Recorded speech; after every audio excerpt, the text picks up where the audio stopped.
ನಮಸ್ಕಾರ. ದೀಪಿಕಾಸ್ ಕಿಚನ್ಗೆ ಸ್ವಾಗತ. ನಾನಿಲ್ಲಿ ಸಾಂಬಾರು ಪುಡಿ ಮಾಡುವ ವಿಧಾನ ತೋರಿಸ್ತೀನಿ. ಧನಿಯಾ ತಗೊಂಡಿದ್ದೀನಿ, ನಾನು 1.5 kg ಧನಿಯಾ ತಗೊಂಡಿದ್ದೀನಿ. ಧನಿಯಾಗೆ ಒಂದೊಂದೇ ನಾನು ತೋರಿಸ್ತೀನಿ, ಒಟ್ಟಿಗೆ ತೋರ್ಸೋಕ್ಕಾಗಲ್ಲ, ತುಂಬ ಇದೆ. ಒಂದೊಂದೇ ಹುರ್ಕಂತ ತೋರಿಸ್ತೀನಿ. ಮೊದಲಿಗೆ ಧನಿಯಾ ಬಿಸಿ ಮಾಡೋಣ. ಇಲ್ಲಿ ಎಣ್ಣೆ ಹಾಕೋಬಾರ್ದು,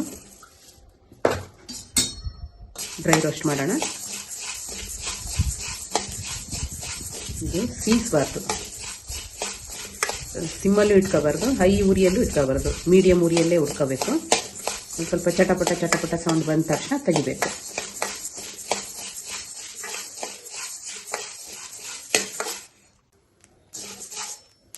ನೋಡಿ, ಸೌಂಡ್ ಚಟಪಟ ಅಂತ ಸೌಂಡ್ ಬರ್ತಾ ಇದೆ, ಕೇಳುತ್ತೆ ಅನಿಸುತ್ತೆ. ಈಗ ಆಗಿದೆ. ಇದನ್ನು ಒಂದು ಪೇಪರ್ ಮೇಲೆ ತಣ್ಣಗಾಕಕ್ಕೆ ಬಿಡೋಣ. ಇವಾಗ ಕಡಲೆಬೇಳೆ ಹಾಕ್ಕೊಳ್ತಾ ಇದ್ದೀನಿ. ಈಗ ಕಡಲೆಬೇಳೆನೂ ಅಷ್ಟೇ ಮೀಡಿಯಮ್ ಉರಿಯಲ್ಲೇ ಹುರ್ಕೊಳ್ಳಿ. ಒಂದೊಂದೇ ಸರಿಯಾಗಿ ನೋಡ್ಕೊಳ್ಳಿ. ನಾನು ಯಾವ್ಯಾವ ಹಾಕ್ತಾಯಿದ್ದೀನಿ, ಯಾವ್ಯಾವ ಸಾಮಗ್ರಿಗಳನ್ನ ಹುರ್ಕೊತಾ ಇದ್ದೀನಿ ಅಂತ ನೋಡ್ಕೊಳ್ಳಿ.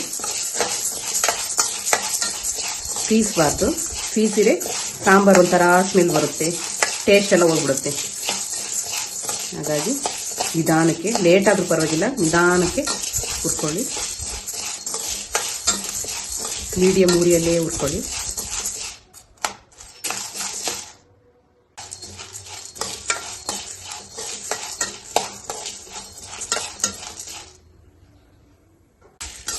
ನೋಡಿ, ಈ ಥರ ಕೆಂಪು ಉರಿಬೇಕು, ತೀರಾ ಸಿಹಿಯಾಗಿ ಉರಿಬಾರ್ದು, ಕೆಂಪು ಉರಿಬೇಕು.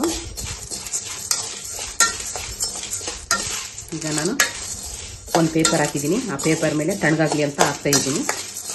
ಇದನ್ನು ತಣ್ಣಗಾದ್ಮೇಲೆ ಮಿಲ್ಲಲ್ಲಿ ಬಿಡಿಸ್ಕೊಂಬರ್ಬೇಕು. ಬಿಸಿರೆ ಆ ಸಾಂಬಾರು ಪೌಡ್ರೆಲ್ಲ ಕಪ್ಪುಗಾಗಿ ಬಿಡುತ್ತೆ ಬಿಸಿಗೆ, ಹೀಟಿಗೆ. ಏಕೆಂದರೆ ನಾವು ಇಲ್ಲಿ ಹುರಿದಿರ್ತೀವ, ಅಲ್ಲೂ ಬಿಸಿ ಇರುತ್ತೆ. ಹಾಗಾಗಿ ತಣ್ಣಗಾದ್ಮೇಲೆ ಬಿಡಿಸ್ಬೇಕು. ಇವಾಗ ಉದ್ದಿನಬೇಳೆ ಹಾಕ್ತಾಯಿದ್ದೀನಿ, 1 ಗ್ಲಾಸು. ನಾನು 1.5 kg ಧನಿಯಾಗೆ ಈ ಅಳತೆಯಲ್ಲಿ ತೋರಿಸ್ತಾಯಿದ್ದೀನಿ. ನೀವು ಕಡಿಮೆ ಮಾಡ್ಕೊಳ್ಳೋದಾದರೆ ಕ್ವಾಂಟಿಟಿ ಕಡಿಮೆ ಮಾಡ್ಕೊತ ಹೋಗಿ. ನೋಡಿ, ಈ ಥರ ಕೆಂಪು ಹುರ್ಕೋಬೇಕು. ಆಗಿದೆ. ಈಗ ಮೆಂತ್ಯ ಹಾಕ್ತಾಯಿದ್ದೀನಿ. ಮೆಂತ್ಯನ 100 ಗ್ರಾಮ್ಗಿಂತ ಸ್ವಲ್ಪ ಜಾಸ್ತಿ.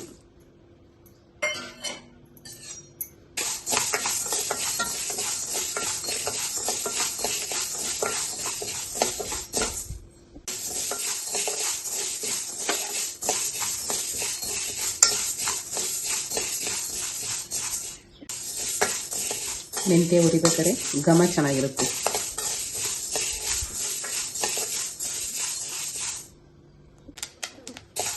ನೋಡಿ, ಈ ಥರ ಹುರ್ಕೋಬೇಕು. ಚಟಪಟ ಅಂತ ಸೌಂಡ್ ಬರಬೇಕು. ಸಣ್ಣ ಉರಿಯಲ್ಲೇ ಹುರ್ಕೋಬೇಕು. ಆಗಿದೆ.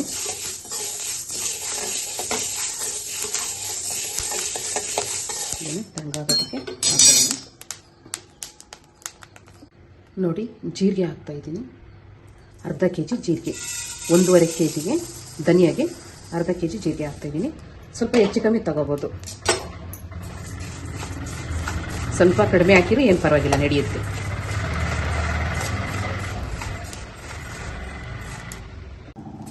ಆಗಿದೆ ನೋಡಿ, ಈ ಥರ ಹುರ್ಕೋಬೇಕು. ಮೆಣಸು ಹಾಕ್ತಾಯಿದ್ದೀನಿ, ಒಂದು 125 ಗ್ರಾಮ್ ಮೆಣಸು.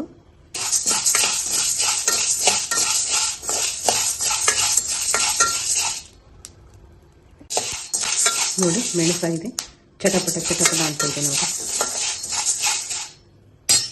ಆಗಿದೆ. ಲವಂಗ ಹಾಕ್ತಾಯಿದ್ದೀನಿ, ಒಂದು 10 ಗ್ರಾಮು. 10 ಗ್ರಾಮಿಂತ ಸ್ವಲ್ಪ ಜಾಸ್ತಿ ಇದೆ, ಸ್ವಲ್ಪ ಬಿಸಿ ಮಾಡ್ಕೋಬೇಕು ಅಷ್ಟೇ.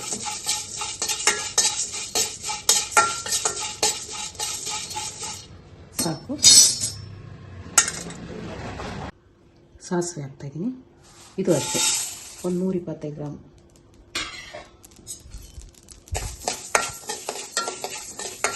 ನೋಡಿ ಸಾಸಿವೆ ಎಷ್ಟು ಚಟಪಟ ಅಂತ ಅನ್ನಿಸ್ತವೆ, ಬೇಗ ಆಗುತ್ತೆ.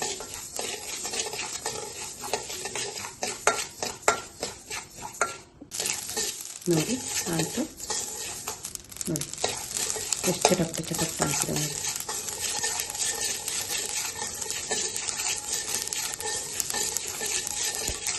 ಇಷ್ಟು ಆಗಿದೆ. ಚಕ್ಕೆ ಹಾಕ್ತಾಯಿದ್ದೀನಿ, ಒಂದು 20 ಗ್ರಾಮ್ ಇದೆ ಅನಿಸುತ್ತೆ. ಒಂದು ಕಣ್ಣಳತೆಯಲ್ಲೇ ತಗೊಂಡಿರೋದು ಆಗಿದೆ. ಏಲಕ್ಕಿ ಹಾಕ್ತಾಯಿದ್ದೀನಿ. ಈ ಏಲಕ್ಕಿನ ಸ್ವೀಟಿಗೆ ಹಾಕ್ತೀವಲ್ಲ, ಆ ಸಿಪ್ಪೆನ ಒಂದು ಡಬ್ಬಿಯಲ್ಲಿ ಎತ್ತಿಟ್ಕೋಬೇಕು. ಆ ಡಬ್ಬಿಯಲ್ಲಿ ಎತ್ತಿಟ್ಕೊಂಡು ಅದನ್ನೆಲ್ಲ ಒಂದು ಕಡೆ ಸ್ಟೋರ್ ಮಾಡ್ಕೊಂಡು ಈ ಸಿಪ್ಪೆನ ಈ ಧನಿಯಾ ಪೌಡ್ರಿಗೆ ಹುರ್ಕೊಂಡು ಧನಿಯಾ ಪೌಡ್ರಿಗೆ ಸೇರಿಸ್ಬೇಕು. ಚೆನ್ನಾಗಿರುತ್ತೆ. ಏಲಕ್ಕಿನ ಸ್ವಲ್ಪ ಹಾಕಬೇಕು, ಏಲಕ್ಕಿ ಕಾಯಿನ ಸಿಪ್ಪೆನೇ ತುಂಬ ಹಾಕಬೇಕು, ಚೆನ್ನಾಗಿರುತ್ತೆ ಸಿಪ್ಪೆ.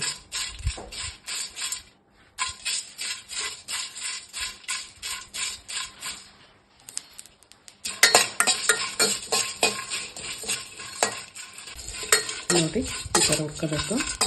ಈ ಮರಾಠಿ ಮಗ್ಗು, ಕಲ್ಲು, ಈ ಅನಾನಸು ಅದೆಲ್ಲ ಬರುತ್ತಲ್ಲ, ಅದನ್ನೆಲ್ಲ ಹಾಕ್ಬಾರ್ದು ಸಾಂಬಾರು ಪೌಡ್ರಿಗೆ. ಸಾಂಬಾರು ಪೌಡ್ರಿಗೆ ಇಷ್ಟೇ ಮಸಾಲೆನೇ ಹಾಕಬೇಕು, ಇಲ್ಲಾಂದ್ರೆ ಅದೊಂಥರ ಗರಂ ಮಸಾಲ ಸ್ಮೆಲ್ ಬಂದುಬಿಡುತ್ತೆ, ಸಾಂಬಾರು ಚೆನ್ನಾಗಿರಲ್ಲ. ಇಷ್ಟೇ ಇರಬೇಕು. ಆಗಿದೆ. ಅರಿಶಿನ ಕೊಂಬು ಹಾಕ್ತಾಯಿದ್ದೀನಿ. ಒಂದು 200 ಗ್ರಾಮ್ ತೊಗೊಂಡಿದ್ದೀನಿ ನಾನು ಅರಿಶಿನ. ಇದನ್ನು ಬಿಸಿ ಮಾಡ್ಕೋಬೇಕು. ಬಿಸಿ ಮಾಡ್ಕೊಂಡು ಕುಟಾಣಿಯಲ್ಲಿ ಕುಟ್ಕೋಬೇಕು, ಸಣ್ಣಕ್ಕೆ ಕುಟ್ಕೊಂಡು ಸಣ್ಣ ಕುಟ್ಕೊಂಡು ಮಿಕ್ಸ್ ಮಾಡ್ಕೋಬೇಕು. ಈ ಅರಿಶಿನ ಕೊಂಬು ಒಂದು 100 ಗ್ರಾಮ್ ತೊಗೊಂಡ್ಬಂದುಬಿಟ್ಟು ಬಿಸಿಲಲ್ಲಿ ಒಣಗಿಸ್ಬಿಟ್ಟು ಮಿಕ್ಸಿಯಲ್ಲಿ ಪೌಡ್ರ್ ಮಾಡ್ಕೊಂಡು ಜರಡಿ ಮಾಡ್ಕೊಂಡು ಇಟ್ಕೊಂಡು ಮುಖಕ್ಕೆ ಹಚ್ಕೊಂಡ್ರೆ ತುಂಬ ಚೆನ್ನಾಗಿರುತ್ತೆ. ನಾವು ಅಂಗಡಿಯಲ್ಲಿ ಮಾರ್ಕೆಟಿಂದ ತಂದು ಅರಿಶಿನ ಹಚ್ಕೊಳ್ಳೋದಕ್ಕಿಂತ ಮನೆಯಲ್ಲೇ ಮಾಡ್ಕೊಂಡು ಅರಿಶಿನ ಮುಖಕ್ಕೆ ಹಚ್ಚೋದ್ರಿಂದ ತುಂಬ ಚೆನ್ನಾಗಿರುತ್ತೆ. ನಾವು ಮನೆಯಲ್ಲೇ ಮಾಡ್ತಿರೋದು. ನೋಡಿ ಈ ಥರ ಬಿಸಿ ಮಾಡ್ಕೋಬೇಕು. ಆಗಿದೆ. ತಣ್ಣಗಾದ್ಮೇಲೆ ಕುಟಣಿಯಲ್ಲಿ ಕುಟ್ಕೊಳ್ಳೋಣ. ಅಕ್ಕಿ ಹಾಕ್ಕೊಳ್ಳೋಣ. ರೇಷನ್ ಅಕ್ಕಿನಾದ್ರೂ ತೊಗೋಬೋದು, ಊಟದ ಅಕ್ಕಿನಾದ್ರೂ ತೊಗೋಬೋದು. ನಾನು ನೀರು ಕುಡಿಯೋ ಗ್ಲಾಸಲ್ಲಿ, ದೊಡ್ಡ ಗ್ಲಾಸಲ್ಲಿ ಒಂದು 1/4 ಗ್ಲಾಸ್ ಹಾಕ್ತಾಯಿದ್ದೀನಿ. ನೀವು ಸ್ವಲ್ಪ ಮಾಡಿಸ್ತಿರಲ್ಲ, ಸ್ವಲ್ಪ ಹಾಕ್ಕೊಳ್ಳಿ.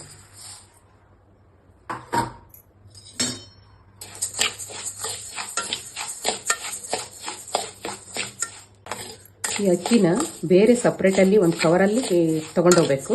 ಸಾಂಬಾರು ಪೌಡ್ರೆಲ್ಲ ಮಿಲ್ಲಲ್ಲಿ ಬಿಡಿಸಿ ಆದಮೇಲೆ ಲಾಸ್ಟಿಗೆ ಅವ್ರಿಗೆ ಹೇಳಬೇಕು, ನಾನು ಅಕ್ಕಿ ತೊಗೊಂಬಂದಿದ್ದೀನಿ, ಅಕ್ಕಿ ಹಾಕ್ತೀನಿ, ಬಂದ್ ಮಾಡಬೇಡಿ, ಸ್ವಿಚ್ ಬಂದ್ ಮಾಡಬೇಡಿ ಅಂತ ಹೇಳಬೇಕು. ಆಮೇಲೆ ಅವರು ನಿಲ್ಲಿಸಿ ಕೇಳ್ತಾರೆ ಅಕ್ಕಿ ಹಾಕಿ ಅಂತ. ಆ ಟೈಮಲ್ಲಿ ನೀವು ಅಕ್ಕಿ ಹಾಕಿ ಆ ಸಾಂಬಾರು ಪೌಡರ್ ಜೊತೆಗೇ ಬಿಡಿಸ್ಕೊಂಬರ್ಬೋದು ನೀವು. ಇದನ್ನ ಯಾಕೆ ಹಾಕಬೇಕು ಲಾಸ್ಟಿಗೆ ಅಂತ ಹೇಳಿದರೆ, ಪೈಪಲ್ಲೆಲ್ಲ ಸಾಂಬಾರು ಪೌಡ್ರ್ ಇರುತ್ತೆ, ಲಾಸ್ಟಲ್ಲಿ ಹಾಕಿದರೆ ಅಕ್ಕಿ ಪೌಡ್ರ್ ಜೊತೆಗೆ ಸಾಂಬಾರು ಪೌಡ್ರೂ ಬರುತ್ತೆ. ಹಾಗಾಗಿ ಲಾಸ್ಟಿಗೆ ಹಾಕಬೇಕು.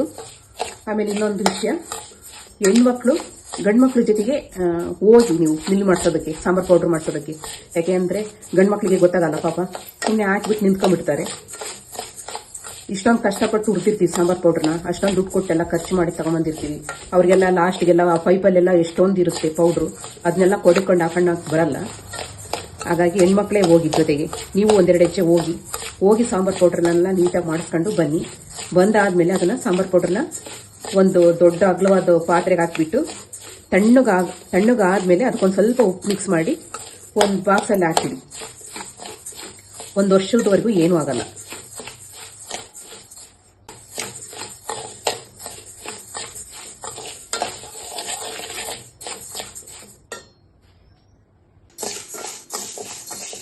ನೋಡಿ ಈ ಥರ ಉಟ್ಕೋಬೇಕು. ಇದಾಗಿದೆ. ಇದನ್ನು ತಣ್ಣಗೆ ಮಾಡ್ಕೊಳ್ಳೋಣ. ಕರಿಬೇವು ಹಾಕ್ಕೊಳ್ಳೋಣ.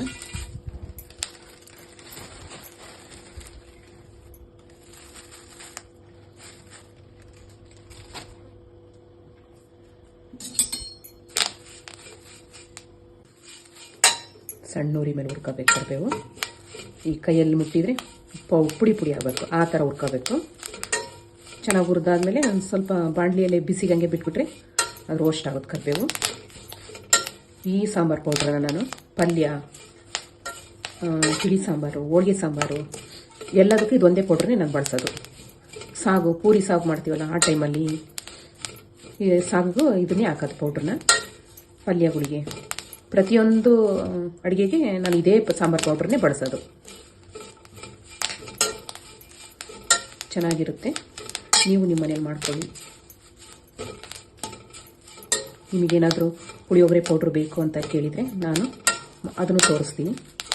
ನಮ್ಮ ಮನೇಲಿ ನಾವು ಯಾವುದು ಮಾರ್ಕೆಟಿಂದ ಯಾವುದೂ ತರಲ್ಲ, ಮನೆಯಲ್ಲೇ ಮಾಡೋದು ಪೌಡ್ರನ್ನೆಲ್ಲ. ಪುಳಿಯೋಗರೆ ಪೌಡ್ರ್ ಆಗ್ಬೋದು, ಈ ಬಿಸಿಬೇಳೆಬಾತ್ ಪೌಡ್ರ್ ಆಗ್ಬೋದು, ವಾಂಗಿಬಾತ್ ಪೌಡ್ರು, ಸಾಂಬಾರು ಪೌಡ್ರು ಎಲ್ಲ ನನ್ನ ಮನೆಯಲ್ಲೇ ಮಾಡೋದು.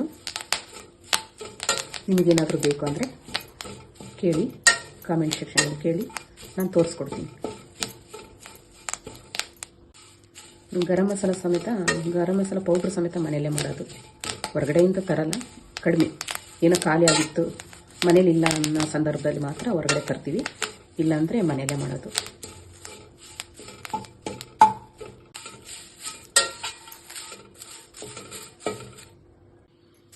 ನೋಡಿ ಆಗಿದೆ. ಈಗ ಆ ಬಾಣಲಿಯಲ್ಲೇ ಬಿಟ್ಬಿಡ್ತೀನಿ. ಆ ಬಿಸಿಗೆ ಇನ್ನೊಂದು ಸ್ವಲ್ಪ ರೋಸ್ಟ್ ಆಗುತ್ತೆ. ಸ್ಟವ್ ಆಫ್ ಮಾಡಿಬಿಟ್ಟು ಈ ಬಿಸಿಗೆ ಹಂಗೆ ಬಿಟ್ಬಿಟ್ರೆ ಇನ್ನೂ ಪುಡಿ ಪುಡಿ ಆಗುತ್ತೆ. ఇంకా ಈ ಥರ ಪುಡಿ ಪುಡಿ ಆಗುತ್ತೆ. ಹೀಗೆ ಬಿಟ್ಬಿಡೋಣ. ಸ್ವಲ್ಪ ಹೊತ್ತು ಅರಿಶಿನ ಕುಟಾಣಿಯಲ್ಲಿ ಕುಟ್ಕೊಳ್ಳೋಣ. ನೋಡಿ, ಅರಿಶಿನ ಈ ರೀತಿಯಲ್ಲಿ ಚಿಕ್ಕದಾಗಿ ಸಣ್ಣದಾಗಿ ಕುಟ್ಕೋಬೇಕು, ಕುಟಾಣಿಯಲ್ಲಿ ಕುಟ್ಕೋಬೇಕು. ನೋಡಿ ತಣ್ಣಗಾಗಿದೆ. ಈಗ ಮಿಲ್ಗೋಗಿ ಪೌಡ್ರ್ ಮಾಡಿಸ್ಕೊಂಬರೋಣ. ಪೌಡ್ರ್ ಮಾಡಿಸ್ಕೊಂಬಂದು ನಾನು ತೋರಿಸ್ತೀನಿ ಪೌಡ್ರನ್ನ. ಸಾಂಬಾರು ಪೌಡ್ರು ರೆಡಿಯಾಗಿದೆ. ನಾನು ಇದಕ್ಕೆ ಉಪ್ಪು ಮಿಕ್ಸ್ ಮಾಡಿ ಚೆನ್ನಾಗಿ ಉಪ್ಪು ಹಾಕಿಬಿಟ್ಟು ಚೆನ್ನಾಗಿ ಮಿಕ್ಸ್ ಮಾಡಿ ಒಂದು ಡಬ್ಬಿ ತುಂಬಿಟ್ಟಿದ್ದೀನಿ, ಒತ್ತಿ ತುಂಬಿಟ್ಟಿದ್ದೀನಿ. ಇದನ್ನು ನೀಟಾಗಿ ಗಾಳಿ ಆಡ್ದಂಗೆ ಮುಚ್ಚಿಟ್ರೆ 1 ವರ್ಷ ಉಪಯೋಗಿಸ್ಕೋಬೋದು. ಒಂದು ಚಿಕ್ಕ ಡಬ್ಬಿಯಲ್ಲಿ ಡೈಲಿ ಇದರಲ್ಲೇ ಉಪಯೋಗಿಸಬಾರ್ದು. ಒಂದು ಚಿಕ್ಕ ಡಬ್ಬಿಯಲ್ಲಿ ಹಾಕ್ಕೊಂಡು ಅದನ್ನು ಉಪಯೋಗಿಸ್ಕೋಬೇಕು. ಇದನ್ನು ಎತ್ತಿಟ್ಕೋಬೇಕು, ಖಾಲಿಯಾದ ಹಾಕೋಬೇಕು. ನಿಮಗಿಷ್ಟ ಆದರೆ ಲೈಕ್ ಮಾಡಿ, ಸಬ್ಸ್ಕ್ರೈಬ್ ಮಾಡಿ.